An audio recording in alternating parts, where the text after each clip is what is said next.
away into my future thoughts and my future expectations for myself. Well, as a toddler, I was a young lad, about the age of 12, when I really started getting into the interest of mechanicalism. And it started when every summer my mom would buy me a lawnmower. I'd take this lawnmower, I'd cut grass all day, all summer long. Then, at the end of the summer, when the lawnmower was pretty much worn out, it come time to tear it apart and try and rebuild it. This was what I call my backyard mechanics. I did my best to rebuild this little small engine, but at times I would end up with parts left over. At the same time that I'm rebuilding this small engine, sometimes it would restart, sometimes it would not restart.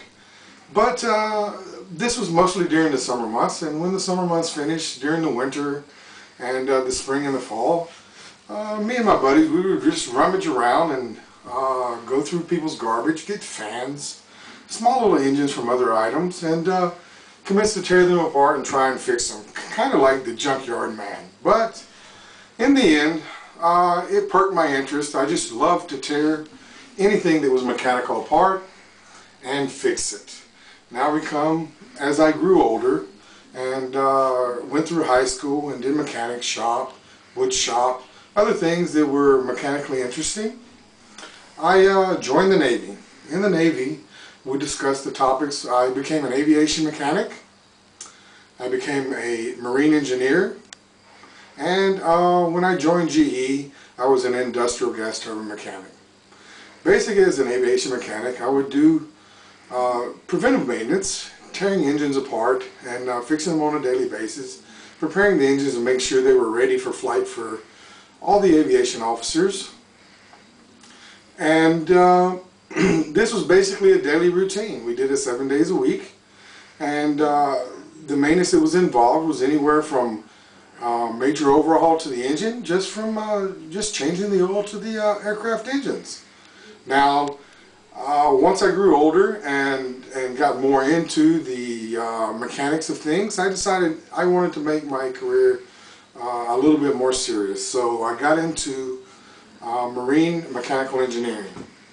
Here, I still stayed in the aviation side of this, where it's basically a gas turbine engine or an aircraft engine in the bottom of a ship.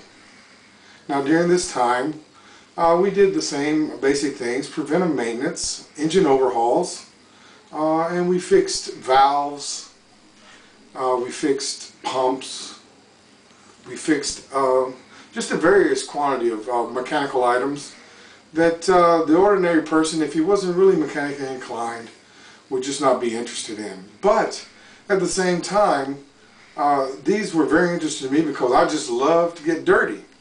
And during these time frames of these periods is where I really developed my best mechanical skills, from going from a toddler, backyard mechanics, up to a precision millwright engineer, where I took precision measurements, did precise mechanical work, and this went on for about, I would say, for about 12 years, until I made my career in GE, where I became a mechanical industrial field engineer.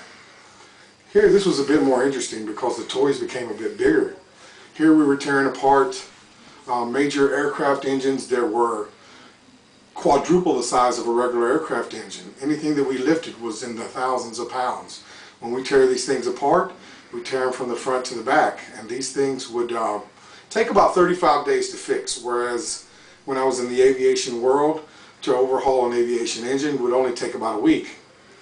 But these things also came interesting to me, and came true to my future, and I became a good technical engineer with General Electric, and this has always been my passion. I've always wanted to be a mechanic.